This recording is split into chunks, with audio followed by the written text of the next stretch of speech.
আসসালামু আলাইকুম। সুপ্রিয় শিক্ষার্থীবৃন্দ, স্বাগতম তোমাদেরকে আজকের এই ক্লাসে। আজকে নবম ক্লাস আমাদের জাতীয় বিশ্ববিদ্যালয়ের। তো আজকেও আমরা আমাদের যে সিলেবাসের জাতীয় বিশ্ববিদ্যালয়ের সিলেবাসের যে তৃতীয় অধ্যায়টা ছিল, যেখানে কনজাম্পশন এবং ইনভেস্টমেন্ট নিয়ে আলোচনা হয়েছে, আজকে আমরা সেই অধ্যায়ের বিনিয়োগ সংক্রান্ত দ্বিতীয় ক্লাস নিচ্ছি। আজকে আমরা বিনিয়োগ সংক্রান্ত দ্বিতীয় ক্লাস নিয়ে আলোচনা করব। এর আগের দিন বিনিয়োগ সংক্রান্ত একটা ক্লাস করেছি, অষ্টম ক্লাসটা বিনিয়োগ সংক্রান্ত ক্লাস ছিল। আজকে নবম ক্লাস, সে বিনিয়োগ সংক্রান্তই ক্লাস হবে আজকের এই ক্লাসটা। তো আমাদের আজকের ক্লাসের পাঠ হচ্ছে বিনিয়োগ 2। আমরা বলেছি বিনিয়োগের যে অন্যান্য বিষয় ছিল সেটা, এবং এখানে সুনির্দিষ্ট পাঠের মধ্যে আমরা যা যা জানবো সেটা হচ্ছে তোমার কেইন্সের বিনিয়োগ তত্ত্ব। এটা আমরা বোঝার চেষ্টা করব, এবং এটা বুঝবার জন্য আমাদের লাগবে হচ্ছে মূলধনের প্রান্তিক দক্ষতার বা IRR, internal rate of return. MSc এবং আইআরআর একই ধারণাকে বোঝায়, সেজন্য সর্বত্র আমরা আইআরআর বলবো না, আমরা এমএসসি বলবো আর কি। এমএসসির ধারণাটা দিব, একই বিষয়। তাহলে আমরা মূলধনের প্রান্তিক দক্ষতার ধারণাটা জানবো। এরপরে আমরা জানবো বর্তমান মূল্য ধারণা। বর্তমান মূল্য বলতে কি বোঝায় এটা আমরা জানবো, এবং তারপর আমরা সেটা পরিমাপ করব। প্রথমে পরিমাপ করব 1 বছরের প্রেক্ষিতে। বর্তমান মূল্য কোন একটা বিনিয়োগ থেকে, বিনিয়োগ প্রকল্পের 1 বছরের যে প্রাপ্তিটা আসবে সেটা 1 বছরের প্রেক্ষিতে পরিমাপ করব, এবং যদি একাধিক বছর হয় তাহলে বর্তমান মূল্য কিভাবে পরিমাপ করা হয় আমরা সে ধারণাটা নেব। এরপর হচ্ছে বাট্টাকরণ ধারণা সম্পর্কে আমরা অবগত হব, কারণ বর্তমান মূল্য বের করতে হলে বাট্টাকরণ করতে হয়। সুতরাং সেই বাট্টাকরণ কি, এই বিষয়টা সম্পর্কে আমরা একটা ধারণা নিব। এরপরে আমরা এই যে বর্তমান মূল্য এবং বাট্টাকরণ ধারণা, এর প্রেক্ষিতে আমরা এমইসি পরিমাপ করব, এবং সর্বত্র এমইসি এবং আইআরআর একই ধারণা বলে আমরা অবলিক দিয়ে এটাকে বোঝাচ্ছি। এরপরে এমইসি এর আচরণ বা এমইসি রেখা আমরা অঙ্কন করব, কিভাবে এমইসি রেখা পরিমাপ করা হয় আমরা সেটা দেখব।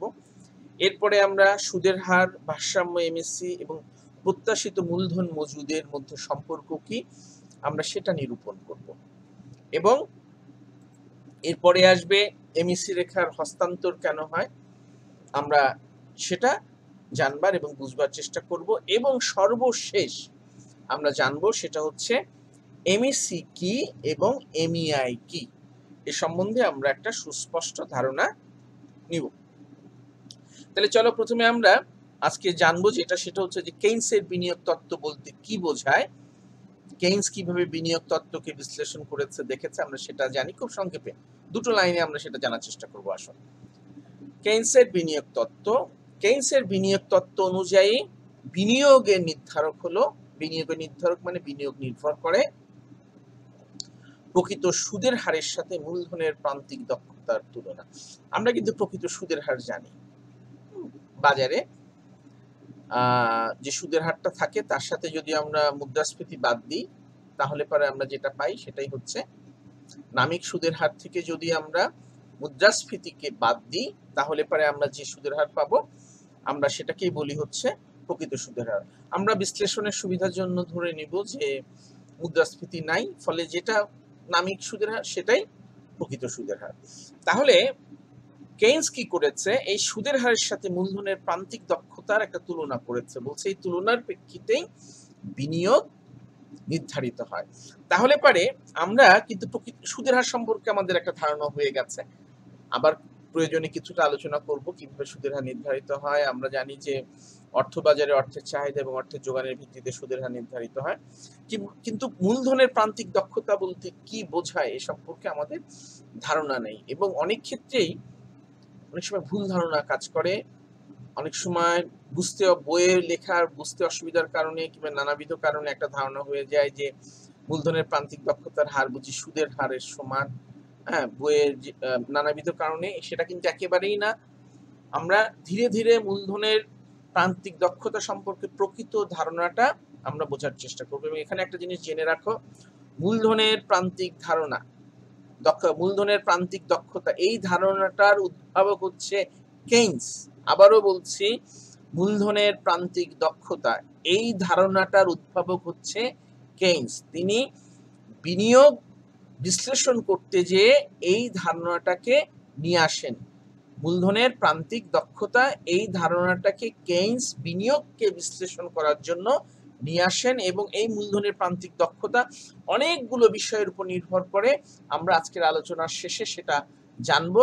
তোমরা পুরো ক্লাসে কোনোভাবেই ধরে নিবা না যে সুদের হার এবং এমইসি এক বিষয়, একেবারেই এক বিষয় না, সেটা ক্লাসের প্রথমে জানিয়ে দিচ্ছে, এবং কেন না সেটা আমরা ধীরে ধীরে বিশ্লেষণ করব। তাহলে চলো আমরা পরের ইয়েতে যাই। মূলধনের প্রান্তিক দক্ষতার ধারণা, তার মানে মূলধনের প্রান্তিক দক্ষতা বলতে কি বোঝায় আমরা সেটা বোঝার চেষ্টা করি। সেটা হচ্ছে, বলা হচ্ছে যে মূলধনের প্রান্তিক দক্ষতা একটি কেইন্সীয় ধারণা, যেটা পূর্বে বলেছে যে ধারণাটা কেইন্স নিয়ে এসছে। কেইন্সের মতে একটি অর্থনীতির জাতীয় উৎপাদন কিংবা যে কোনো উৎপাদন, একটা অর্থনীতি হোক কিংবা একজন ব্যক্তি বিনিয়োগকারী হোক, সে যে বিনিয়োগ করে তার ক্ষেত্রে হোক, একটি অর্থনীতির জাতীয় উৎপাদন নির্ভর করে অর্থনীতিতে বিদ্যমান মূলধন মজুদের উপরে। মূলধন মজুদের উপরে আমরা কিন্তু এর আগের ক্লাসে বিনিয়োগ কি এবং মূলধন কি সম্বন্ধে ধারণা দিয়েছি, ঠিক আছে।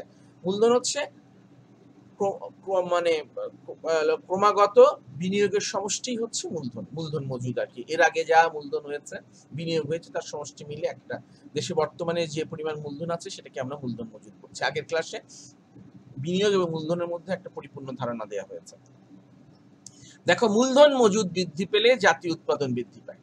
মূলধন মজুদ বৃদ্ধি পেলে জাতীয় উৎপাদন বৃদ্ধি পায়, কারণ হচ্ছে উৎপাদন লেবার এবং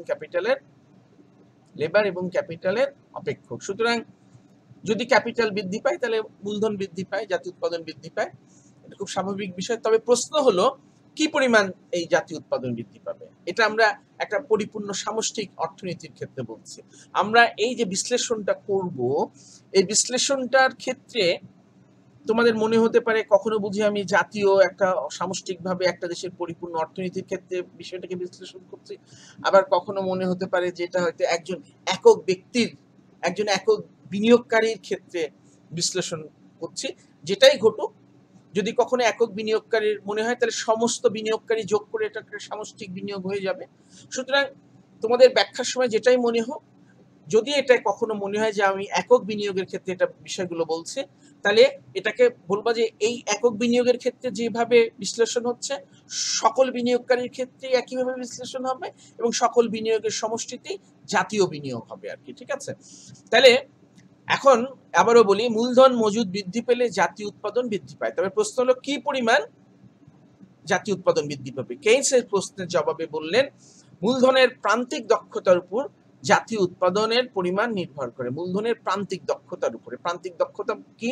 এক একক মূলধন বৃদ্ধি করলে উৎপাদন কি পরিমাণ বৃদ্ধি পায় সেটাকেই বলে হচ্ছে মূলধনের প্রান্তিক দক্ষতা, ঠিক আছে। এক একক মূলধন বৃদ্ধি করলে জাতীয় উৎপাদন কি পরিমাণ বৃদ্ধি পাবে, এই হারকেই তোমার হচ্ছে বলে মূলধনের প্রান্তিক দক্ষতা। সুতরাং কেইন্স কি বললেন? কেইন্স বললেন যে মূলধনের প্রান্তিক দক্ষতার উপরে জাতীয় উৎপাদন বৃদ্ধির পরিমাণ নির্ভর করে। কেইন্সের মতে, কেইন্স বললেন এমইসি হলো বিনিয়োজিত নতুন মূলধন থেকে মূলধনের আয়ুষ্কালে প্রত্যাশিত প্রাপ্তির হার, ঠিক আছে। আমি আবারও বলছি, মূলধন কেইন্স আরেকটা কথা বললেন, এমইসি হলো বিনিয়োজিত নতুন মূলধন থেকে। বিনিয়োজিত নতুন মূলধন মানে বিনিয়োগ, বিনিয়োজিত নতুন মূলধন মানে হচ্ছে বিনিয়োগ। আমি এই বছর যে নতুন বিনিয়োগ করছি তা থেকে এই বিনিয়োগটা যতদিন কার্যকর থাকবে সেই আয়ুষ্কালে সে যে প্রত্যাশা করছে যে পরিমাণ লাভ হবে, এই হারটাকেই, এই প্রাপ্তির হারকে যখন শতাংশিক হারে প্রকাশ করা হচ্ছে তখনই সেটাকে বলা হচ্ছে এমইসি। একজন আশা করতে পারে যে আমি যে বিনিয়োগ করলাম এখান থেকে তো 10% লাভ হবে। তার মানে কেউ যদি 1 লক্ষ টাকা বিনিয়োগ করে তাহলে সে মনে করতে পারে যে এখান থেকে এখান থেকে হয়তো 10% হারে প্রত্যাশা আর প্রাপ্তি আসবে আর কি। তাহলে তোমার এই যে অন্য কথায় এমইসি হলো বিনিয়োজিত মূলধন থেকে প্রত্যাশিত প্রাপ্তির শতাংশিক হার।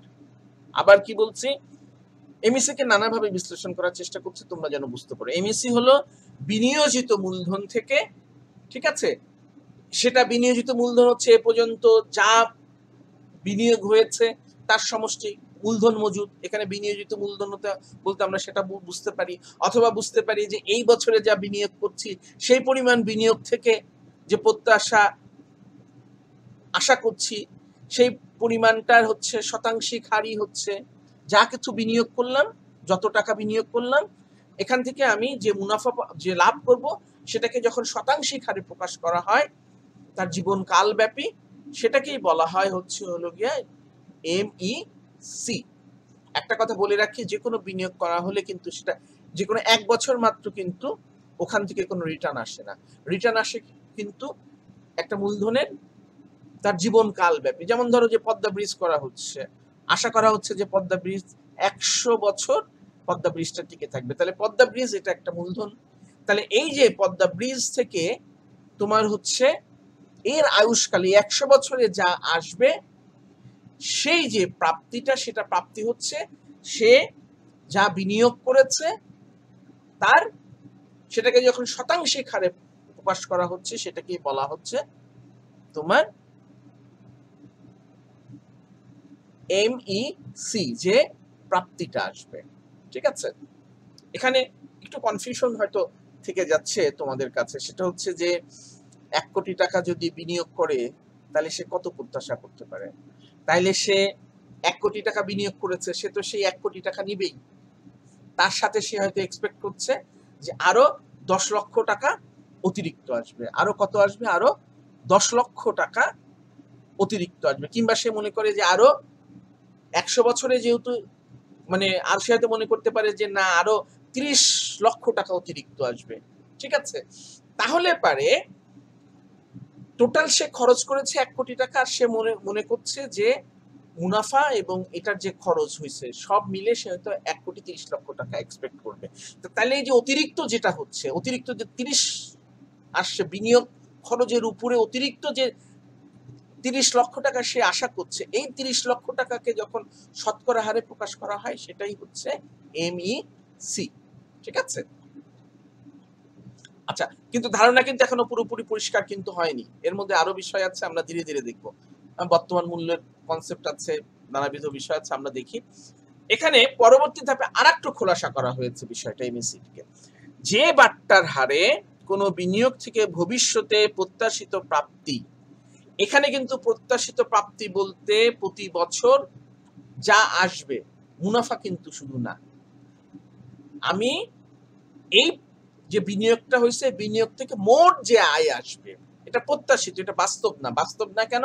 কারণ ভবিষ্যতে আসবে, ভবিষ্যতের বিষয়টা তো নিশ্চিত না, এটা কোনো নিশ্চিত বিষয় না, এটা প্রত্যাশা করা হচ্ছে। সুতরাং কেউ যদি 1 কোটি টাকা বিনিয়োগ করে সে চিন্তা করতে পারে সামনের বছরে হয়তো, ধরা যাক যদি আমরা ধরি যে 5 বছর হচ্ছে এই বিনিয়োগের হচ্ছে আয়ুষ্কাল, তাহলে সে কেউ মনে করতে পারে প্রথম বছরে আমার হচ্ছে 30 লক্ষ টাকা আসবে, তারপরের বছরে 30 লক্ষ টাকা আসবে, তারপরের বছরে 40 লক্ষ টাকা আসবে, 30 60 লক্ষ, আর দ্বিতীয় বছরে আসলো 40 লক্ষ, তাহলে 1 কোটি টাকা হয়ে গেল। পরের বছর ভাবলো যে আরো 40 লক্ষ টাকা আসবে, তারপরের বছর ভাবলো যে আরো 30 লক্ষ টাকা আসবে, তাহলে পারে এই সব মিলে 1 কোটি 70 লক্ষ টাকা সে আশা করছে। তাহলে এইটা হচ্ছে তার এই যে প্রত্যাশিত ভবিষ্যতে মোট প্রত্যাশিত প্রাপ্তি, এই যে। ঠিক আছে? এর সমষ্টি প্রত্যাশিত প্রাপ্তি এর সমষ্টি এর যোগান ব্যয়ের সমান হবে। তার আগে বলছি যে বাট্টার হারে বিনিয়োগ থেকে ভবিষ্যৎ প্রাপ্তি এর সমষ্টি, তার মানে এই যে 1 কোটি 70 লক্ষ টাকা যে আমি বললাম প্রতি বছর 5 বছরে 30 30 40, তারপরে 40, তারপর 30 বললাম, 1 কোটি 70 লক্ষ বলছি আমার কথাতে, এটাকে কিন্তু বাট্টাকৃত করা হবে আর কি, এটা যোগফল হলেই কিন্তু হবে না, বাট্টাকরণের পরে এর সমষ্টি, এবং বাট্টা করলে পরে এই সমষ্টিটাকে বলা হয় হচ্ছে বর্তমান মূল্য। আমরা পরে পুরো পরিষ্কার হয়ে যাবে আর কি। এবং এই প্রত্যাশিত এই বর্তমান মূল্যটা কি হবে? যোগান ব্যয়ের সমান। আমি আমার এই উদাহরণে যোগান ব্যয় কত বলেছি? 1 কোটি টাকা বলেছি। আমি বলছি যে 1 কোটি টাকা বিনিয়োগ করব, এই বিনিয়োগের আয়ুষ্কাল হচ্ছে 5 বছর, প্রথম বছরে 30 লক্ষ আশা করছে, দ্বিতীয় বছর 30 লক্ষ আশা করছে, তৃতীয় বছর 40 লক্ষ আশা করছে, চতুর্থ বছর 40 লক্ষ আশা করছে, এবং পঞ্চম বছরে 30 লক্ষ আশা করছে। তাহলে টোটাল সে হচ্ছে প্রতি বছর আশা করছে, যদি সরাসরি যোগ করি তাহলে 1,70,00,000 হবে, কিন্তু এই 1,70,00,000 হবে না, এটাকে কি করতে হবে, বাট্টাকৃত করতে হবে এই আয়ুষ্কালটাকে আর কি। ঠিক আছে, আয়ুষ্কালটাকে এই যে টোটাল প্রাপ্তিটাকে বাট্টাকৃত করলেই যে মানটা পাওয়া যাবে সেই মানটাই হচ্ছে তোমার বর্তমান মূল্য আর কি। ঠিক আছে, আমরা বাট্টাকরণ কি সম্বন্ধে আমরা ধারণা নিব, কিভাবে বাট্টাকরণ করতে হয় সেটা দেখব, জাস্ট একটু শুনে যাও আর কি, পরের ইয়েতে পরিষ্কার হবে আর কি। তারপরে আবার এমইসিটাকে আমরা ব্যাখ্যা করছি। এমইসি হলো এমন একটি বাট্টার হার যাতে সি সমান সমান পিভি হয়। তার মানে আমরা এখানে মোট আয়কে কত ধরেছি, মোট আয়কে ধরেছিলাম হচ্ছে 5 বছরে, এই উদাহরণে 1,70,00,000। এটাকে বাট্টা করলে পারে যে মানটা পাবো সেই মানটাকে বলছি আমরা পিভি। এই পিভির মান কত হয়ে যাবে, এই যে যোগান ব্যয়ের সমান হয়ে যাবে যোগান মূল্যের। যোগান মূল্য কত, যোগান মূল্য তো 1 কোটি টাকা বলছি। তার মানে 1,70,00,000 কেমন ভাবে বাট্টাকরণ করব যেন 1,70,00,000 টাকা মান, এই মান 1 কোটি হয়ে যায় আর কি। এবং এই যে বাট্টাকরণটা কি তাহলে এখন বুঝতে হবে কিভাবে 1,70,00,000 1 কোটি হয়ে গেল আর কি। তাহলে এই বাট্টাকরণটা আমরা বুঝবো, আমরা ধীরে ধীরে দেখবো আর কি। আসো তাহলে এখানে আমরা বলে নিচ্ছি পুরো কথাটা, যেটা বলছে সি হচ্ছে বিনিয়োগ ব্যয় বা বিনিয়োগের যোগান মূল্য। ঠিক আছে, বিনিয়োগ ব্যয় বা বিনিয়োগের যোগান মূল্য, এবং পিভি হচ্ছে প্রত্যাশিত প্রাপ্তির বাট্টাকৃত মান। প্রত্যাশিত প্রাপ্তি কি আবার বলছি, এর আগে 5 বছর ব্যাপী বলছি। এখানে বাট্টাকৃত মান বিনিয়োগ ব্যয় বলছে 1 কোটি, এবং প্রত্যাশিত প্রাপ্তি আমার এই উদাহরণে বলেছি 40 লক্ষ, 40 লক্ষ, 30 লক্ষ, 30 লক্ষ প্রথম 2 বছরে, দ্বিতীয় বছরে 40 লক্ষ, তার চতুর্থ বছরে 40 লক্ষ, তারপরের বছরে 30 লক্ষ। তাহলে প্রত্যাশিত প্রাপ্তি হচ্ছে 1,70,00,000। কিন্তু পিভি কিন্তু প্রত্যাশিত প্রাপ্তির সমষ্টি না, পিভি হচ্ছে প্রত্যাশিত প্রাপ্তির বাট্টাকৃত মান, বাট্টা করতে হবে আর কি। ঠিক আছে, সুতরাং আমরা পরবর্তীতে দেখব বিষয়টা কি দাঁড়ায় আর কি। ওকে, তাহলে বর্তমান মূল্য ধারণাটা আমরা এবার একটু জানার চেষ্টা করি। আসো, বর্তমান মূল্য কিভাবে পাই, বর্তমান মূল্য কিভাবে পাই এর আগে কিছুটা আমরা বললাম, সেটা হচ্ছে যে যা প্রত্যাশিত মান হচ্ছে সেটাকে আমরা বাট্টাকৃত করতে হবে, সেটাকে বাট্টাকৃত করতে হবে। দেখা যাক, আসো, এই যে কোন বিনিয়োগ থেকে ভবিষ্যতে প্রত্যাশিত প্রাপ্তিকে, এক্সপেক্টেড রিটার্ন, যেরকম প্রথম বছরে আমার এক্সপেক্টেড রিটার্ন ছিল 40 লক্ষ, 30 লক্ষ, দ্বিতীয় বছরে 30 লক্ষ, তৃতীয় বছরে 40 লক্ষ বলেছে। তাহলে প্রাপ্তিকে বাট্টাকরণের পরে, এই বাট্টাকরণটা কিন্তু আমরা এখনো শিখিনি, আমরা শিখব। যে মান পাওয়া যায় সেটি বিনিয়োগের বর্তমান মূল্য। এবং এই যে দেখো, এটা হচ্ছে R1টা কি, প্রথম বছরে যে প্রত্যাশিত প্রাপ্তি, প্রথম বছরের প্রত্যাশিত প্রাপ্তি আমি 30 লক্ষ বলেছি, দ্বিতীয় বছরে 30 লক্ষ বলেছি। এটা যদি আরো অনেক বছর হয়, 10 বছর অথবা 100 বছর হয়, তাহলে এন এর মান 100 হবে। ঠিক আছে, এন এর মান 100। ঠিক আছে, টি সময় মানে 100 বছর। যে এখানে টি হচ্ছে সময়ের প্রত্যাশিত প্রাপ্তি, আর টি দিয়ে কি বলছে, কোন সময়ের প্রত্যাশিত প্রাপ্তি। যেমন আর টি এর মান যদি 5 হয়, তার মানে পঞ্চম বছরে আমি কি পরিমাণ আশা করছি। আমি উদাহরণে পঞ্চম বছরে কত বলছি, 30 লক্ষ বলছি। আর এটা হচ্ছে, আর হচ্ছে বাট্টাকরণের মান, হার, বাট্টাকরণের হার না তো, এখানে বাট্টাকরণের মান, হার আছে। ওকে, তাহলে পরে এটা হচ্ছে আমরা বর্তমান মূল্যের একটা প্রাথমিক ধারণা পেলাম। আবার দেখো বর্তমান মূল্য কি, প্রতিটা বছরে ভবিষ্যতে যত বছর আয়ুষ্কাল হবে, প্রতি বছরের আয়ুষ্কালে সে একটা টাকার অঙ্কে সে একটা পরিমাণ প্রত্যাশা করবে। তারপরে সেই প্রত্যাশিত মানকে একটা বাট্টার হার দিয়ে কি করতে হবে, বাট্টাকরণ করতে হবে। তার মানে বাট্টাকরণ কিভাবে করা হয়, সেই বাট্টার মান, বাট্টাকরণের হার সাথে 1 যোগ করতে হবে। প্রথম বছর হলে দেখো টু দি পাওয়ার 1, দ্বিতীয় বছর হলে টু দি পাওয়ার 2, তৃতীয় বছর হলে এটাকে টু দি পাওয়ার n, বছর হলে n, এইভাবে করতে হয়। আমরা উদাহরণ দিয়ে, পরের উদাহরণ দিয়ে এই অংশটাও আবার তোমাদের কাছে কিন্তু পরিষ্কার হয়ে যাবে আর কি। ঠিক আছে, তাহলে চলো আমরা পরের উদাহরণে যাই। 1 বছরের প্রেক্ষিতে বর্তমান মূল্য আমরা পরিমাপ করব। ধরা যাক 1 বছরের মানে খুব সহজ একটা উদাহরণ নিচ্ছি, উদাহরণ দিয়ে দেওয়ার জন্য 1 বছর বলেছে। তার মানে কোন একটা প্রকল্প যদি 1 বছর তার আয়ুষ্কাল হয়, তাহলে এই বছর যদি আমি বিনিয়োগ করি, তাহলে সামনের বছরে ওখান থেকে আমার প্রত্যাশিত প্রাপ্তি পাবো। তাহলে সেই প্রত্যাশিত প্রাপ্তিটাকে আমরা কি করব, বাট্টাকৃত করতে হবে। তাহলে আমরা করে বর্তমান মূল্য কিভাবে পাই দেখে আসো। এই যে এটা ধরি বিনিয়োগ এর ক্ষেত্রে কোন একটা বিনিয়োগ, সেটার নাম দিলাম এ। প্রথম বছরের শেষে, সামনের বছরে সে হচ্ছে 1050 টাকা পাবে, সে ধরে নিয়েছে। এবং আমরা বাট্টার মান এখানে আর আর সমান সমান 0.5 ধরেছি। আর এর মান বলা হয় প্রত্যাশিত প্রাপ্তির হার। আর এর মান আর কে বলা হয় প্রত্যাশিত প্রাপ্তির হার। কিন্তু প্রত্যাশিত প্রাপ্তির হার কি এটা কিন্তু আমি এখনো ব্যাখ্যা করিনি তোমাদেরকে। এবং অনেক বইয়ের তোমরা বাংলা বই পড়তে যে মনে করতে পারো যে আর মানে হচ্ছে সুদের হার, একেবারেই সুদের হার না, আর হচ্ছে প্রত্যাশিত প্রাপ্তির হার। কিন্তু এই বিষয়টা এখনো ব্যাখ্যা করিনি। আমরা ভবিষ্যৎ সামনে যে এই প্রত্যাশিত প্রাপ্তির হারটা কি বুঝে নিব।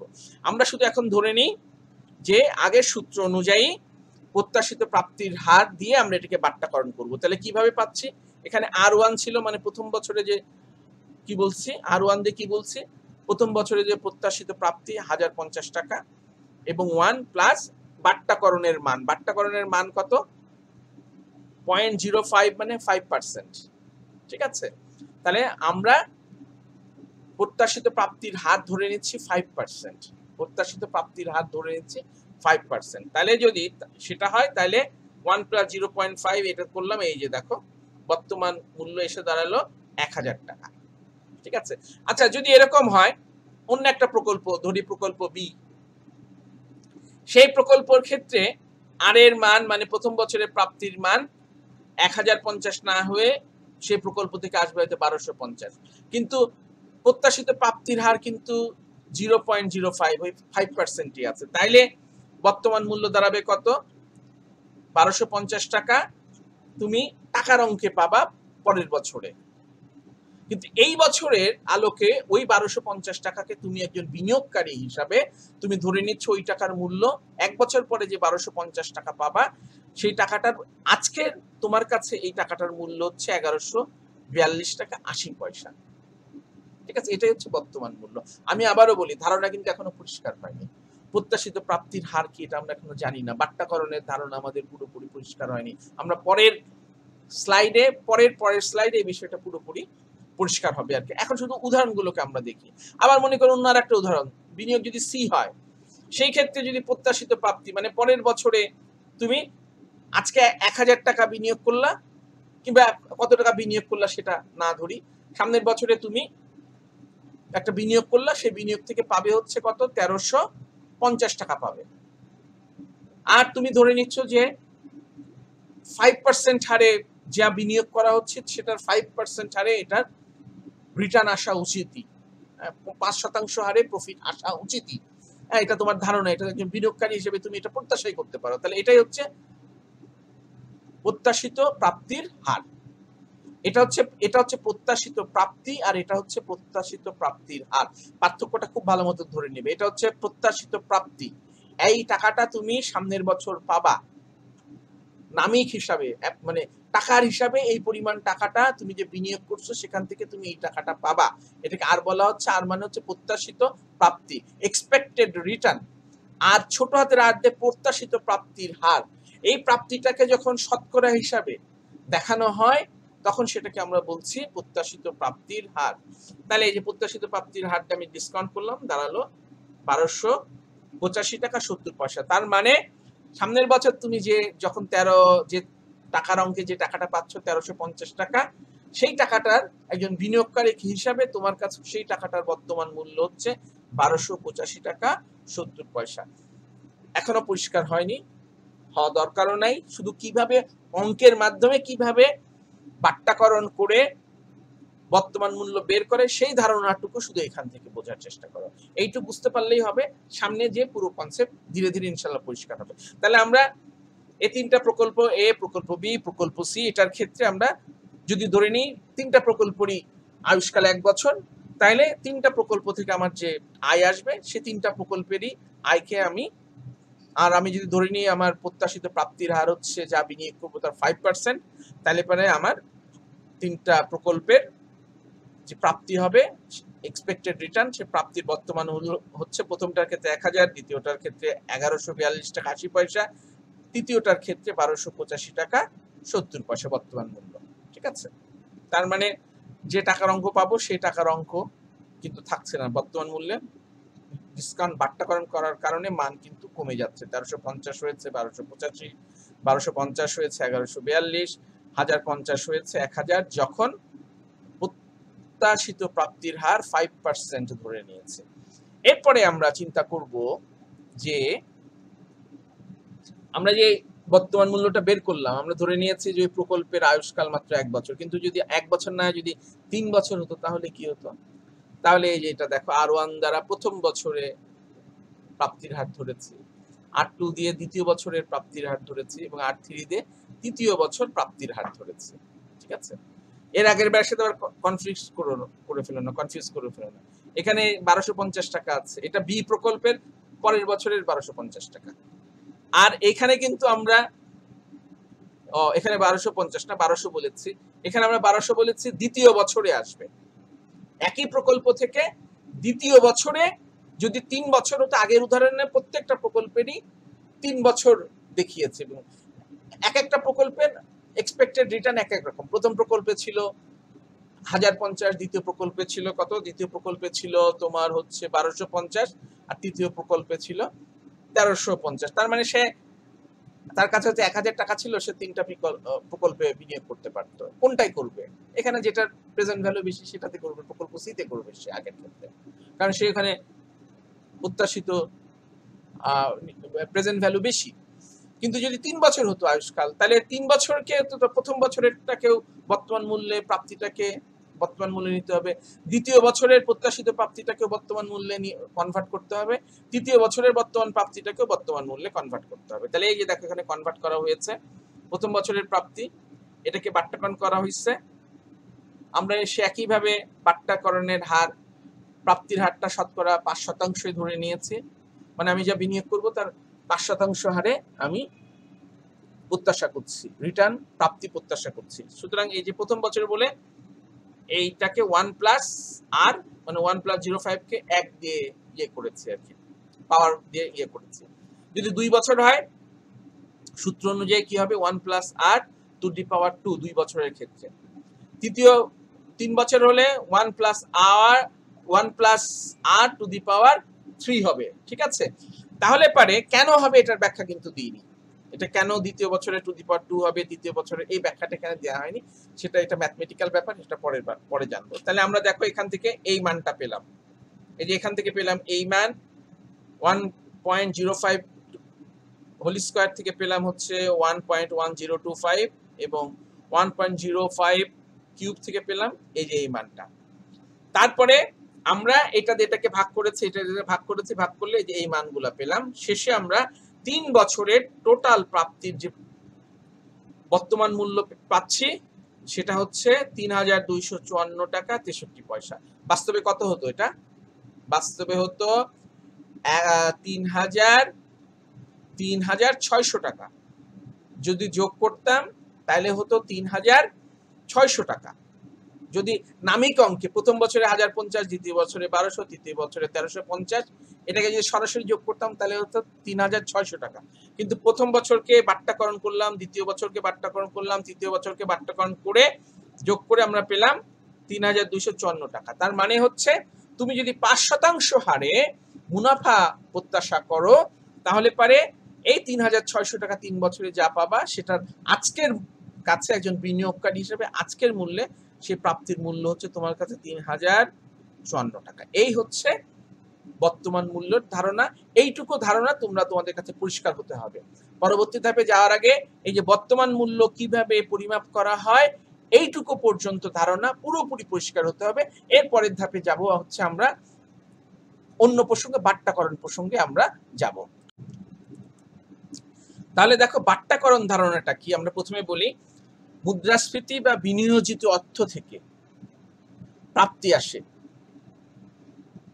তাই ভবিষ্যতে প্রাপ্ত টাকার মান বর্তমান সময়ের টাকার মানের সমান হয়। দুটো কারণে ভবিষ্যতে টাকার মান, প্রাপ্ত টাকার মান বর্তমান সময়ের টাকার মানের সমান। দুটো কারণ, একটা কারণ হচ্ছে মুদ্রাস্ফীতি, এটা একটা কারণ, এখানে বা না হয় এবং হবে।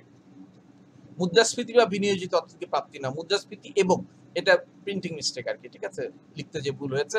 মুদ্রাস্ফীতি এবং বিনিয়োজিত অর্থ থেকে, কিংবা বাও বলা যেতে পারে, বাও বললাম, যে কোনো কারণেই তোমার হচ্ছে ভবিষ্যতে প্রাপ্ত টাকার মান বর্তমান সময়ের প্রেক্ষিতে এক হয় না। প্রথমে আমরা মুদ্রাস্ফীতির কারণে কেন এক হয় না সেটা ব্যাখ্যা করছি। মুদ্রাস্ফীতি জনিত কারণে যেহেতু অর্থের ক্রয় ক্ষমতা হ্রাস পায়, তার মানে আজকে 100 টাকাতে তুমি যে যতগুলো দ্রব্য কিনতে পারবা, সামনের বছরে কিন্তু 100 টাকাতে ততগুলো দ্রব্য কিনতে পারবা না। তাই একজন ভোক্তার কাছে ভবিষ্যতে প্রাপ্ত টাকা বর্তমানে প্রাপ্ত সমপরিমাণ টাকার মূল্য মানে এক হয় না, যেহেতু একই টাকা দিয়ে ভবিষ্যতে আজকের 100 টাকা দিয়ে 3 বছর পরে একই পরিমাণ দ্রব্য কিনতে পারবা না। সুতরাং 3 বছরের 100 টাকা আজকের 100 টাকা সমান না। এক্ষেত্রে ভবিষ্যতে প্রাপ্ত অর্থ বর্তমান সময়ের অর্থের ক্রয় ক্ষমতার সাপেক্ষে সমন্বয় করে নেওয়া হয়। সমন্বয় মানে বাট্টাকরণ করে নেওয়া হয়। অন্য কথায় মুদ্রাস্ফীতির হাত দিয়ে বাট্টাকরণ করা হয়। ঠিক আছে? যে পরিমাণ মুদ্রাস্ফীতি হচ্ছে, দাম বাড়ছে, সেইটাকে দিয়ে সমন্বয় করে নেওয়া হচ্ছে। তাহলে ভবিষ্যতে আমি যে 100 টাকা পাবো, এই বছরে যে মুদ্রাস্ফীতি হয়েছে সেটাতে সমন্বয় করে নিয়ে আমি দেখবো যে ভবিষ্যতের 100 টাকা দিয়ে অ্যাকচুয়ালি আজকের কত টাকা দ্রব্য কেনা যায়। এই জন্য এই যে বর্তমান মূল্যটা করা হয়, এটা হচ্ছে একজন সাধারণ ভোক্তার ক্ষেত্রে। কিন্তু একজন বিনিয়োগকারীর ক্ষেত্রে সে তো টাকাটা সবসময় বিনিয়োগ করে, টাকাটা সেখান থেকে সে এক ধরনের রিটার্ন প্রত্যাশা করে। এক বিনিয়োগকারীর কাজই এটা। সে তো একজন ভোগকারীর মতো টাকা ফেলে রাখে না। ঠিক আছে? সে টাকা খাটায়, টাকা থেকে টাকা উৎপাদন করে, মুনাফা করে। তাহলে অন্যদিকে একজন বিনিয়োগকারী টাকা ফেলে না রেখে বিনিয়োগ করে এবং বিনিয়োগ থেকে একটি প্রত্যাশিত হারে প্রাপ্তি আশা করে, একটা প্রত্যাশিত হারে 5% হারে, 10% হারে, 15% হারে। ঠিক আছে? তার মানে সে মনে করবে যে আমি যদি আজকে 100 টাকা লাগাইতাম তাহলে সামনের বছর 110 টাকা পেতাম। তাহলে তৃতীয় বছরে কি হতো? আবার সামনের বছরে সে তার 100 টাকা কাজে লাগাইতো না, সামনের বছরে সে 110 টাকা কাজে লাগাইতো। কারণ এই বছরের 100 টাকা রিটার্ন পেয়েছে, সে সামনের বছর হয়েছে 110 টাকা। তাহলে সামনের বছরে সে 110 টাকাকে কাজে লাগাবে। তাহলে তৃতীয় বছরে কি হবে? সে 110 টাকার উপরে সে রিটার্ন আশা করবে আর কি। ঠিক আছে? সুতরাং অন্যদিকে একজন বিনিয়োগকারী টাকা ফেলে না রেখে বিনিয়োগ করে এবং বিনিয়োগ থেকে একটি প্রত্যাশিত হারে প্রাপ্তি আশা করে। সুতরাং একজন বিনিয়োগকারী ভবিষ্যতে প্রাপ্তির বর্তমান মূল্য বের করার সময় মুদ্রাস্ফীতির হার দিয়ে নয়, যেটা এখানে বলা হচ্ছে, তো মুদ্রাস্ফীতির হার দিয়ে বর্তমান মূল্য বের করা হবে। কিন্তু একজন বিনিয়োগকারীর ক্ষেত্রে মুদ্রাস্ফীতির হার দিয়ে নয়, বরং প্রত্যাশিত প্রাপ্তির হার দিয়ে ভবিষ্যতে প্রাপ্ত অর্থকে বাট্টাকরণ করা হয়ে থাকে। ভবিষ্যৎ প্রাপ্ত অর্থ না, ভবিষ্যতে প্রাপ্ত অর্থকে বাট্টাকরণ করা হয়ে থাকে। তাহলে একজন বিনিয়োগকারী কিভাবে বাট্টাকরণ করবে? সে যেটা প্রত্যাশা করবে তার বিনিয়োগ থেকে কত পার্সেন্ট হারে লাভ হবে। ঠিক আছে? কারণ সে বিনিয়োগকারী, সে তার টাকাটাকে বাট্টাকৃত করবে, কারণ তার কাছে প্রতি বছর নতুন টাকা জন্ম দেয়। ঠিক আছে? কারণ তার কাছে সে প্রত্যাশা করে এই টাকাটা, একজন কৃষক যেরকম মনে করে যে আমি বীজ বুনবো, এই বীজ বেড়ে সামনের বছরে অধিক বীজ হবে। ঠিক আছে? আরো বেশি। আজকে যদি আমি 1 মণ ধান ভিজাই, তাহলে পারে এই 1 মণ ধান থেকে আমার হয়তো 100 মণ ধান হবে। এটা সে এক্সপেক্ট করতেছে। একজন বিনিয়োগকারী, কৃষক বিনিয়োগকারী, অন্য আরেকজন বিনিয়োগকারী টাকার অঙ্কে যে বিনিয়োগ করছে, সে এক্সপেক্ট করছে যে এত টাকা বিনিয়োগ করলাম তাহলে আমার এত টাকা ভবিষ্যতে আসবে। সুতরাং সে ভবিষ্যতে কোনো টাকাটাকে, সেই টাকাটা তার আলোকে, সে যেহেতু বিনিয়োগকারী, সে যেহেতু একটা প্রত্যাশা করে যে টাকাটা বিনিয়োগ করলে সেই হারে প্রত্যাশা পাবে, সুতরাং সেইটা দিয়ে সে একজন সাধারণ ভোগকারী যেগুলো মুদ্রাস্ফীতির হার দিয়ে বাট্টাকরণ করবে যে আমি একই পরিমাণ টাকা, ক্রয় ক্ষমতা ঠিক আছে নাকি।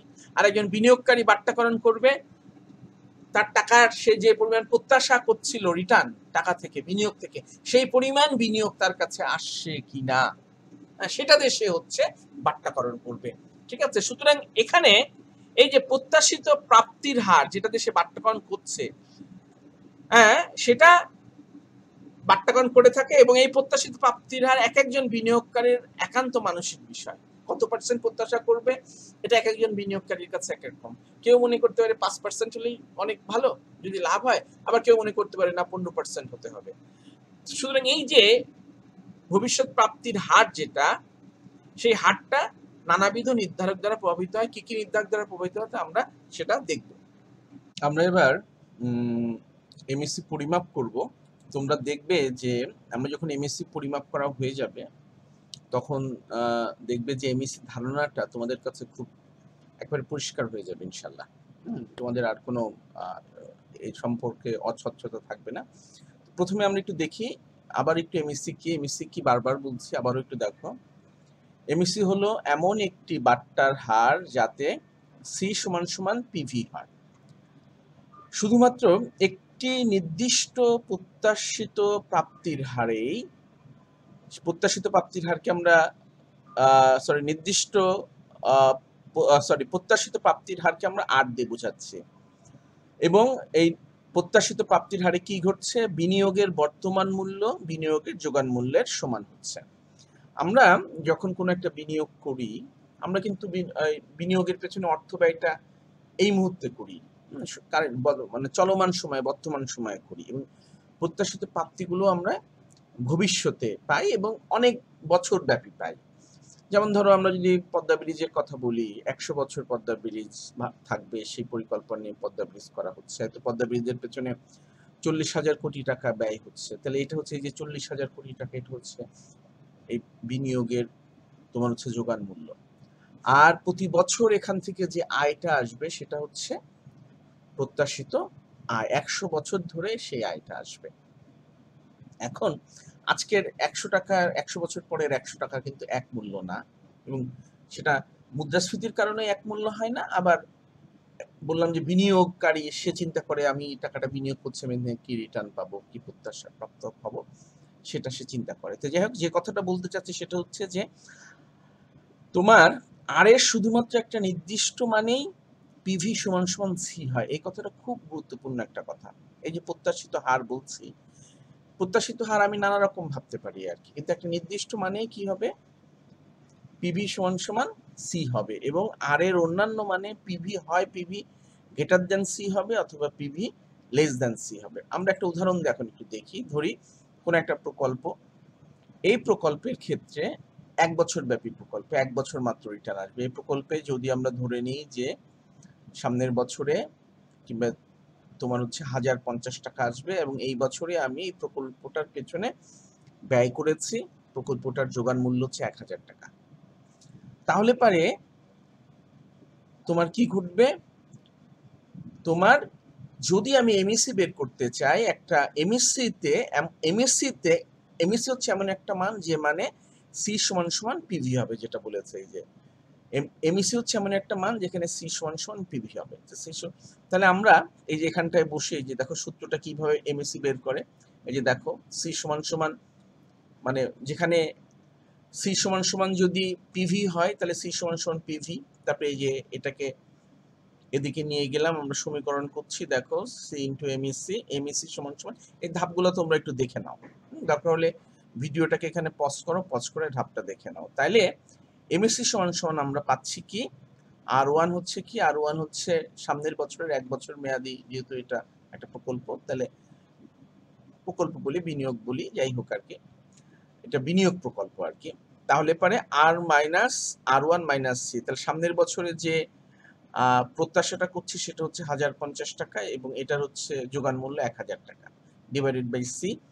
তাইলে এমএসসি সমান সমান তোমার হচ্ছে 0.05। এখানে একটা কথা বলিনি, 1 বছরের উদাহরণ কিন্তু এমএসসি পরিমাপ করাটা সোজা হয়েছে, কিন্তু এটা যদি একাধিক বছর হয় তাহলে কিন্তু পরিমাপ করাটা সোজা হয় না, সেটা কিন্তু অনেক জটিল, এবং এই জন্য আজকাল কম্পিউটারে, এক্সেলে বিভিন্ন সূত্র আছে, এটা সরাসরি বের করা যায়। এইবার আমরা একটু এইটা দেখবো যে আর এর মান যদি 0.5 না হয়ে অন্য কিছু হতো তাহলে কি দাঁড়াতো। আসলে একটু দেখি। যেমন পার্শ্ববর্তী উদাহরণ মানে এই উদাহরণে, পার্শ্ববর্তী উদাহরণে এই আর1 এবং সি এর মান যদি অপরিবর্তিত থাকে, তাহলে আর কে তখনই এমইসি বলা হবে যখন আর সমান সমান 0.05 হবে। তার মানে হচ্ছে 0.05 মানে 5% অ্যাকচুয়ালি, ঠিক আছে? তাহলে আর এর অন্যান্য মানে সি ও পিভি এর মান সমান হবে না, এবং যেমন আমরা এখানে উদাহরণ দিয়েছি, যদি আর এর মান 0.6 হয় তবে পিভি হবে হলো গিয়ে তোমার 990.56 টাকা। তার মানে সেটা কি? যোগান মূল্য 1000 টাকা, তার চেয়ে কম হচ্ছে। আবার যদি আমরা আর এর মান, মানে যে বাট্টাকরণ করছি যে প্রত্যাশিত আয়কে, সেই বাট্টাকরণের মান যদি তোমার 0.4 হয়, তাহলে দেখো প্রত্যাশিত মানের পিভি দ্বারাই হচ্ছে 1009 টাকা 61 পয়সা। তার মানে সেটাও তাহলে 1000 টাকার সমান হচ্ছে না। শুধুমাত্র আর এর মান যদি, মানে যে মানটা দিয়ে বাট্টাকরণ করছি প্রত্যাশিত আয়কে, আমাদের প্রত্যাশিত আয় এখানে হচ্ছে 1 বছর এবং সেটা 1050 টাকা, তাহলে পারে সেক্ষেত্রে মানটা কি হচ্ছে তোমার 1000 হয়। এই 0.5 যদি হয় তাহলে পারেই তোমার 1050-কে যদি 1.05 দিয়ে যদি বাট্টাকরণ করা হয় তাহলে পারে সেটার মান 1000 হয়। তোমাদের এখানে বাট্টাকরণ সম্পর্কে সর্বশেষ কথা বলি, এটা খুব সোজা একটা কনসেপ্ট। সেটা হচ্ছে যে আমরা এই প্রকল্পতে ব্যয় করছি কত, 1000 টাকা, এবং এখান থেকে প্রত্যাশা করছি কত সামনের বছরে 1050 টাকা। তার মানে 1050 টাকা 1000 টাকার কত গুণ বলো তো দেখি? 50 টাকা বেশি আশা করছি। 50 টাকা মানে হচ্ছে 1000 টাকার 5%। 5%কে যদি আমরা এই তোমার ইয়েতে দেখাই, পয়েন্টের আকারে যদি দেখাই, তাহলে সেটাকে আমরা সবসময় কি বলি, 0.05 যদি, এবং এর সাথে 100-কে যদি 1 ধরি, 100-কে যদি 1 ধরি এবং 50 হচ্ছে 1000-এর 5%, কারণ 100 টাকায় যদি 5% বাড়ে তাহলে 5 টাকা, 100 টাকায় 1000 টাকায় 5% হলে 50 টাকা। তাহলে দেখো এখানে সামনের বছরে আমরা 1050 টাকা আশা করছি। তার মানে হচ্ছে আমরা কি বলতে পারি, 1.05 প্রকৃতপক্ষে আমরা প্রত্যাশা করছি। এই যে দেখো এখানে যখন 1.05 এর বদলে যখন 1.06 হচ্ছে তখনও এটা মিলছে না, আবার যখন 1.04 ধরে নিচ্ছি তখনও মিলছে না। শুধুমাত্র এই ওয়ানটা কি, ওয়ানটা হচ্ছে 100%। 1050 হচ্ছে 1000-এর কত গুণ বেশি, 1.05% বেশি। ঠিক আছে, এই যে 1050 1000-এর কত গুণ বেশি, 1.05% বেশি। 1 দিয়ে বোঝাচ্ছে হচ্ছে 100%, আর 0.05 দিয়ে বোঝানো হচ্ছে এই যে 0.5 দিয়ে বোঝানো হচ্ছে 5%। তাহলে 1000 থেকে 1050 হচ্ছে 1.05 গুণ বেশি। সুতরাং যখন 1050-কে 1.05 দিয়ে বাট্টাকরণ করছি তখনই এই মানটা কমে 1000 হয়ে যাচ্ছে। আর যখন 1.05 এর জায়গায় যেমন এখানে 1.06 দিয়ে করছি তাহলে 1000 চেয়ে কমে গেল, আর যখন 1.05 এর চেয়ে কম 1.04 দিয়ে বাট্টাকরণ করছে যেখানে, তখন 1009 টাকা হচ্ছে। তাহলে পারে তোমাদেরকে একটা কথা বলি, অ্যাকচুয়ালি এমএসসি, এই কথাটা খুব গুরুত্বপূর্ণ সহকারে মনে করো। এমএসসি কি? এমএসসি হচ্ছে তোমার, আমরা যদি 1 বছর হয় সামনের বছর যেটা প্রত্যাশা করছি সেটার শতকরা হারে সেটা কতটুকু, শতকরা হারে সেটা হচ্ছে 5%। তাহলে এমএসসির মান হচ্ছে 0.05। আর সূত্র অনুযায়ী কি বলেছে, সূত্র অনুযায়ী বাট্টাকরণ করতে হয় 1 প্লাস এমএসসি দিয়ে। তোমরা আগের সূত্রটা দেখো, এই যে 1 প্লাস বাট্টাকরণ করা হচ্ছে 1 প্লাস এমএসসি দিয়ে, যে 1 প্লাস এমএসসি দিয়ে বাট্টা করা হচ্ছে। তো এই 1 দিয়ে আমি বুঝতেছি হচ্ছে 100%, আর এই যে 0.05 দিয়ে বোঝাচ্ছে 5%। তাহলে 1.05 দিয়ে যদি এটাকে বাট্টাকরণ করি তাহলে পারে তোমার পুরো মানটা হয়ে যাবে তোমার হচ্ছে 1000 হবে। আর এমএসসির মানটা কত, এমএসসির মানটা এই যে সমীকরণের মাধ্যমে এমএসসি 0.05। তার মানে হচ্ছে তোমার আমরা টাকার অঙ্কে যেটা মনে করব এমএসসির মান ঠিক সেইভাবেই সমান হতে হবে। এটা যদি 1050 না যদি 1000 হতো তাইলে আমরা বলতে পারি এমএসসির মান 0.05 না হয়ে 0.1 হতো। যদি 1000 টাকা বেড়ে যদি 1200 টাকা হতো তাহলে পরে এমএসসির মান কত হতে হতো, এমএসসির মান হতে হতো 0.2, 20%। ঠিক আছে, 1200 টাকা মানে হচ্ছে হলে পারে 1000 টাকা 20% বৃদ্ধি পেয়েছে। তাহলে সুতরাং এটা এমএসসি হতে হতো 0.2। এই হচ্ছে এমএসসির মূল কনসেপ্ট। এবার আমরা পরের স্লাইডে যাব। এমএসসির আচরণ আমরা এবার একটু জানার চেষ্টা করব। দেখো এমএসসির আচরণ কিছুই না, তোমার এমএসসি হচ্ছে কেইনসের মতে, আবারও দেখি একই কথা কিন্তু বারবার বলেছে যেন তোমাদের ভালোভাবে যেন এই ধারণাটা একেবারে হৃদয়ঙ্গম করতে পারো। কেইনসের মতে একটি অর্থনীতিতে কোনো বিষয়ে বিনিয়োগ আচরণ নির্ভর করে সেই সময়ের অর্থনীতিতে বিদ্যমান মূলধন মজুদের উপরে। কেইনস বললেন কি, এখানে মানে বিনিয়োগ আচরণ মানে হচ্ছে বিনিয়োগ কিভাবে বাড়বে কিংবা কতটুকু হবে সেটা নির্ভর করে অর্থনীতিতে কি পরিমাণ মূলধন আছে, ইতোমধ্যে কি পরিমাণ মূলধন আছে তার উপরে। সময়ের প্রেক্ষিতে অর্থনীতিতে মূলধনের মজুদ বৃদ্ধি পেতে থাকলে এমইসির মান হ্রাস পেতে থাকে। এবং আরেকটা কথা বললেন, যত বেশি অর্থনীতিতে মূলধনের পরিমাণ বাড়তে থাকবে, নতুন বর্ধিত মূলধনের এমইসির মান কমতে থাকবে। তার মানে প্রত্যাশিত প্রাপ্তির হার কমতে থাকবে। কেন কমতে থাকবে? কারণ এমইসির মান হ্রাস পাওয়া বা এমইসি রেখা ডান দিকে নিম্নগামী হওয়ার কারণ হচ্ছে উৎপাদন ক্ষেত্রে ক্রমহ্রাসমান মাত্রাগত উৎপাদন কার্যকর হয়। ক্রমহ্রাসমান মাত্রাগত উৎপাদন কি বলে? দুইটা সকল উপকরণ যদি বাড়ানো হতে থাকে, তাহলে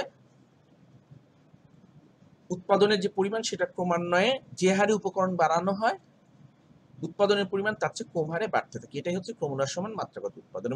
এবং এটাকেই বলে, যখন আমি মূলধন বাড়াচ্ছি সেখানে ওই ক্রমহ্রাসমান মাত্রাগত উৎপাদনটা কার্যকর হচ্ছে। ফলে এমইসি ক্রমান্বয়ে, মানে নতুন বিনিয়োগ থেকে যত বেশি বিনিয়োগ হবে সেখান থেকে মাত্রাগত উৎপাদনের কারণে প্রত্যাশিত প্রাপ্তির হার কমতে থাকবে। আমরা একটা এখানে এই টেবিলের মাধ্যমে দেখালাম। দেখো, যখন মূলধনের মজুদ 20%, তখন এমইসি ছিল 10, বেড়ে যখন 25 হলো, এমইসি কমে দাঁড়ালো 9%। যখন মূলধনের মজুদ 40 হলো, তখন এমইসি কমে আরো দাঁড়ালো 7। এই যে কমছে 70% হলে এমএসসি দাঁড়ালো 5। এবং 100 বিলিয়ন যদি হয় মূলধনের মজুদ, তাহলে পরে এমএসসি কমে 2 হলো। এবার আমরা এইটাকেই আমরা দেখো চিত্রের মাধ্যমে এমএসসি রেখাটা আঁকবো। এই যে আমরা এখানটাতে মূলধন মজুদ দেখানো হয়েছে, এই যে 20 আমরা এখানে 20, 20, এই যে তিনটা করে ঘরকে আমরা 20 ধরেছি আর কি। 20, তাহলে 40, 60, 80, 100। এবং আমরা এইটাকে এবার এমইসিটাকে করব। তাইলে দেখো, যখন মজুদের পরিমাণ 20, তখন ছিল এমইসি কত? 10। এই যে বিন্দু এটা। এর পরেরটায় বিনিয়োগ মজুদ বেড়ে যদি 25 হয়, তাইলে 9% হয়েছিল। তাইলে 20 থেকে একটু ডানে 25, এই যে 25 এটা। তারপর দেখো, যখন 40 হবে মজুদ বেড়ে, তখন কত? 7%। এই যে 40 মজুদ বাড়লো 40 বিলিয়ন, আর হচ্ছে 7% হচ্ছে তোমার কি? এমইসি। তাহলে 8 আর 9 এর মাঝামাঝি 7, এই যেটা।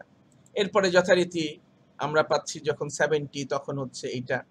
আর যখন 100 হলো, তখন তোমার এমএসসি হচ্ছে এটা। তাহলে এই যে A B C D E, এই বিন্দুগুলো যোগ করেই দেখো আমরা এমএসসি রেখা পেলাম। তাহলে এমএসসি রেখা কেন ডান দিকে নিম্নগামী হয়? কারণ হচ্ছে যে রেখা নিম্নগামী হয় কারণ যত মূলধন বাড়তে থাকে কোনো একটা প্রকল্পে, কোনো একটা বিশেষ বিনিয়োগে, তখন সেটার কি হয়?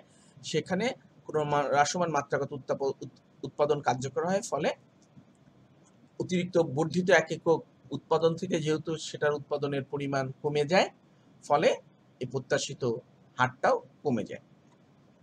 এর পরের স্লাইডে আমরা যাব। চলো পরের স্লাইডে যে আমরা দেখব সুদের হার, ভারসাম্য এমএসসি এবং কাম্য মূলধন মজুদ, এই তিনের মধ্যে আমরা একটা সমন্বয় করার চেষ্টা করব। আসো, তাই এই যে আমরা এমএসসি রেখাটা কোথায় পেলাম? সামনের আগের যে স্লাইড ছিল সেখান থেকে আমরা এমএসসি রেখাটা, এই চিত্রটা নিয়ে আসলাম। জাস্ট ওটার হুবহু এখানে নিয়ে আসছি। এরপরে আমরা সুদের হার দেখব। সুদের হার আমরা কোথায় পাই? আমরা কিন্তু আমাদের পঞ্চম ক্লাসে অথবা ষষ্ঠ ক্লাসে ভুলে গিয়েছে, যেখানে অর্থবাজার নিয়ে কথা বলেছিলাম, সেখানে হচ্ছে বলা হয়েছিল যে অর্থবাজারে অর্থের চাহিদা এবং যোগানের ভিত্তিতে সুদের হার নির্ভর করে। যেমন ধরো যে এটা যদি আমরা এদিকে সুদের হার, এখানে অর্থবাজার দেখব, তাহলে আমরা এটা হচ্ছে কি? এটা হচ্ছে তোমার অর্থের যোগান, আর এটা হচ্ছে অর্থের চাহিদা। অর্থের যোগান উলম্ব কেন বলেছে? যে অর্থের যোগান অস্থিতিস্থাপক হয়, যেহেতু সরকার এটা নিয়ন্ত্রণ করে। আর এটা অর্থের চাহিদা, ঠিক আছে? যত সুদ কমে অর্থের চাহিদা তত বাড়তে থাকে। তাহলে এই বিন্দুতে হচ্ছে I1 এ অর্থবাজারের ভারসাম্য এসে, তখন এটাই হচ্ছে সুদের হার। যখন এই সুদের হার হবে, তখন কেইন্স কি বলল? প্রথমে বলা হয়েছে যে বিনিয়োগ আচরণ কিভাবে হয়। কেইন্স বলেছিল সুদের হারের সাথে এমইসির মূল্যায়নের তুলনার ভিত্তিতে তোমার হচ্ছে ভারসাম্য হয়, মানে বিনিয়োগ হয়। তাহলে যদি কোনো একটা অর্থনীতিতে তোমার কোন একটা প্রকল্পে যদি বিনিয়োগ না থাকে, তাই সুদের হার যদি হয় I1, তাহলে সেখানে I1 এ বিনিয়োগ কতটুকু হবে? এই এমএসসি রেখা বলছে বিনিয়োগ হবে $25 বিলিয়ন। সুদের হার যেহেতু 9%, 9% বিলিয়ন হতে হবে, $25 বিলিয়ন বিনিয়োগ হবে। আচ্ছা, কোনো কারণে যদি সুদের হার কমে যায়, সুদের হার কেন কমবে বলো তো দেখি? যদি সরকার অর্থের যোগান বাড়িয়ে দেয়, তাহলে এই যে দেখো অর্থের যোগান যদি বাড়িয়ে দেয়, তাহলে নতুন ভারসাম্য আসলো, এটা I2। I2টাকে আমরা বলছি তোমার হচ্ছে 5%, এই যে 4 আর 6 এর মাঝখানে আছে 5% সুদের হারে, তাহলে পারে যখন সুদের হার কমলো তখন কি ঘটলো, আগে এমএসসি তোমার হচ্ছে এমএসসি গ্রেটার দেন, এই ক্ষেত্রে কি ঘটতেছে, এই ক্ষেত্রে এমএসসি গ্রেটার দেন সুদের হার, কারণ এখানে এমএসসির মান কত, এখানে এমএসসির মান হচ্ছে 9%, তার মানে একজন বিনিয়োগকারী তার বিনিয়োগ থেকে 9% হারে প্রত্যাশা আশা করছে, যা বিনিয়োগ করবে 100 টাকা বিনিয়োগ করলে 9 টাকা প্রফিট হবে।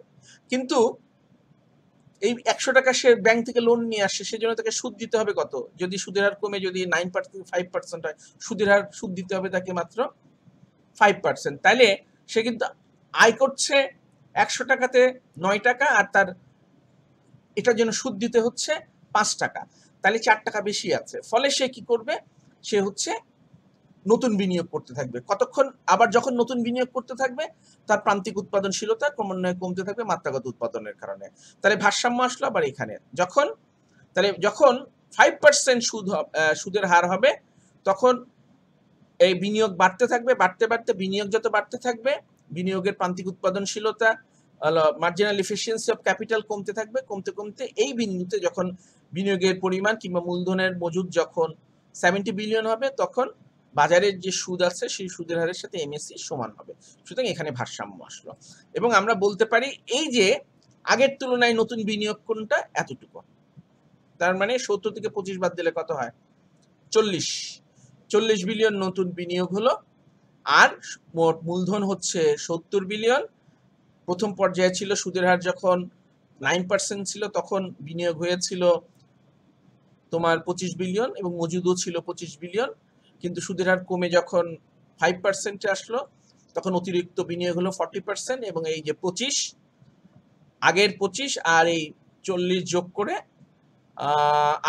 আগের 20 সরি আগের 25 আর এখানে 35 বিলিয়ন, নতুন 35 বিলিয়ন আগের 25-এর সাথে নতুন 35 বিলিয়ন যোগ হয়ে এই 70 বিলিয়ন নতুন 35 বিলিয়ন নতুন বিনিয়োগ হলো, এবং মূলধন মজুদ হলো 70 বিলিয়ন।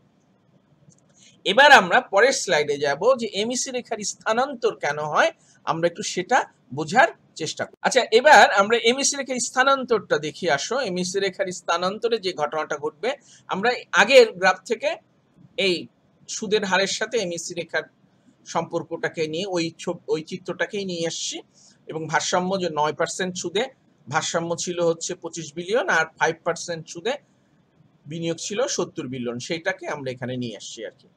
এইবার আমরা কেন এমএসসি রেখা স্থানান্তর হয় আমরা সেটা একটু জানবো। স্বল্পকালীন এই সকল প্রভাবকের কারণে একই সুদের হারে এমএসসি রেখাটা ডান দিকে শিফট করতে পারে। ঠিক আছে, স্বল্পকালীন প্রভাবক এই যেগুলো আছে দেখে নাও। উৎপাদিত পণ্যের চাহিদা, যে দ্রব্যটার যে পণ্যটা উৎপাদনের জন্য বিনিয়োগ করা আছে সেই পণ্যের যদি চাহিদা বাড়ে, তারল্য সম্পদ মানে এই কোম্পানিটার কাছে যদি অনেক বেশি যদি অর্থ সম্পদ কোনো কারণে জমা থাকে, কিংবা আচানক আয় বৃদ্ধি পায়, জনসাধারণের যদি হঠাৎ করে আয় বৃদ্ধি পায়, যেমন ধরো যে তোমার কোরবানির ঈদের সময় বোনাস পায়, ফলে বিশেষ করে কোরবানি ঈদের সময় বোনাস পেলে পারে ফ্রিজ কোম্পানিওয়ালারা বেশি করে ফ্রিজ উৎপাদন করে, তখন ফ্রিজ বিক্রি হতে পারে।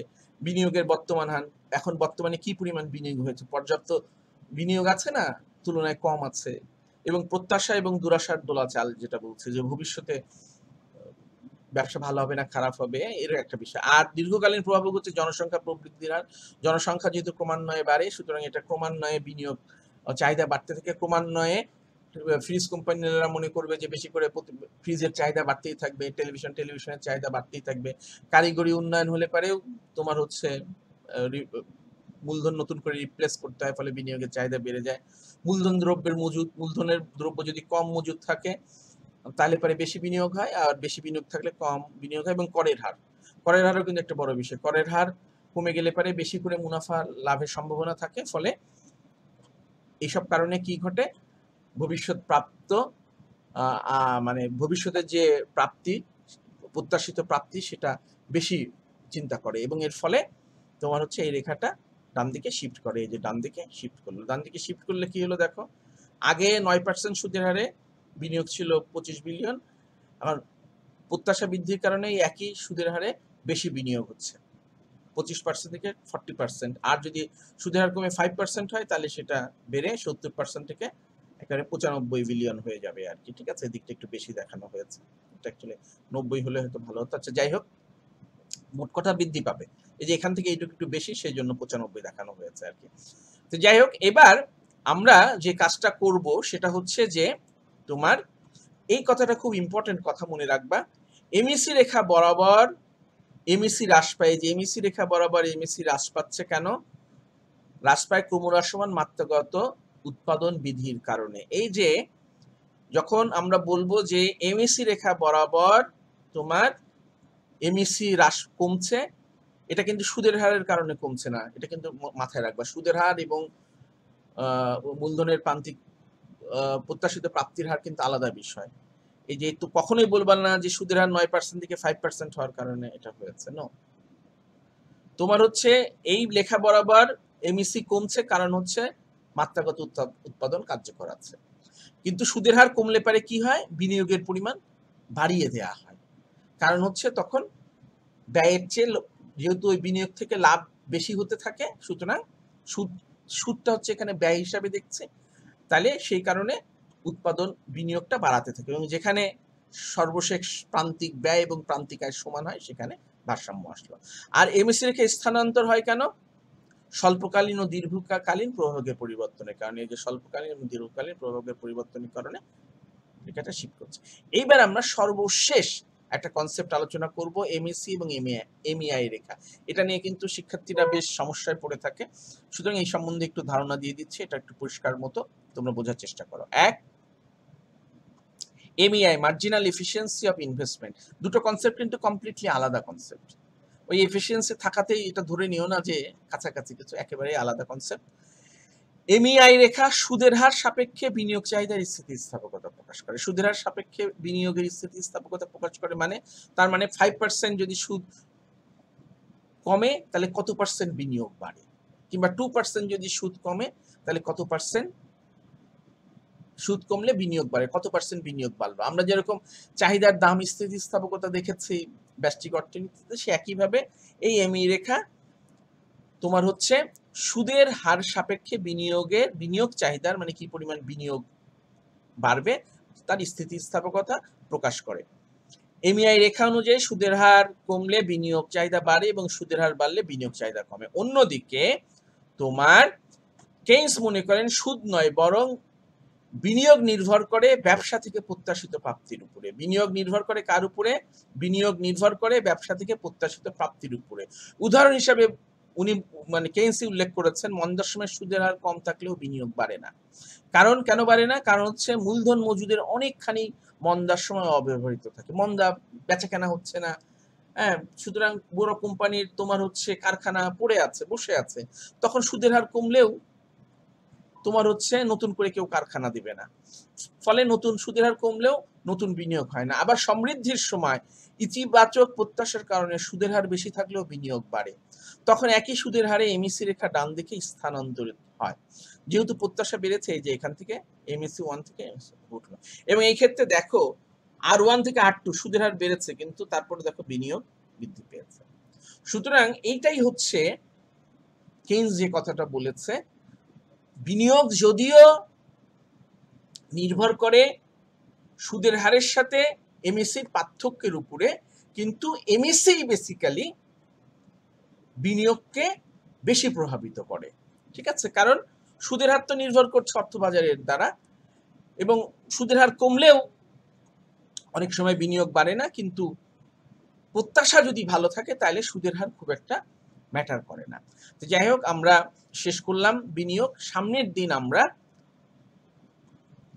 অর্থবাজার সম্পর্কে একটু জানার চেষ্টা করব ইন ডিটেলস, তাহলে পরে আমাদের 10টা লেকচার শেষ হবে। এই তো, এবং এই যে এই বিষয়টা মনে করো যে আরেকটা পার্থক্য বলা হয়েছে যে এই ক্ষেত্রে এমইআই এর ক্ষেত্রে অর্থবাজারে সুদের হার কমছে, পরে বিনিয়োগ বেড়েছে। এই ক্ষেত্রে অর্থবাজারে কি ঘটে? আগে সুদের হার কমে, পরে বিনিয়োগ বাড়ে। আর এই এমএসসির ক্ষেত্রে যে ঘটনা ঘটে, প্রত্যাশা বৃদ্ধি পেয়েছে ফলে বিনিয়োগ বৃদ্ধি পায় এবং যা অর্থের চাহিদা বৃদ্ধি করেছে। এবং এখানে কি ঘটছে? প্রথমে প্রত্যাশা বৃদ্ধি পাইছে, বিনিয়োগ বৃদ্ধি পাইছে, বিনিয়োগ বৃদ্ধি পাওয়ার কারণে অর্থের চাহিদা বৃদ্ধি পাইছে, অর্থের চাহিদা বৃদ্ধির কারণে সুদের হার R1 থেকে R2 হয়েছে। ঠিক আছে, তারপরও বিনিয়োগ কমেনি, বরং বিনিয়োগ বৃদ্ধি পেয়েছে। তো যাই হোক, আমরা এবার আজকের মতো শেষ করি। ভালো থাকো, খোদা হাফেজ।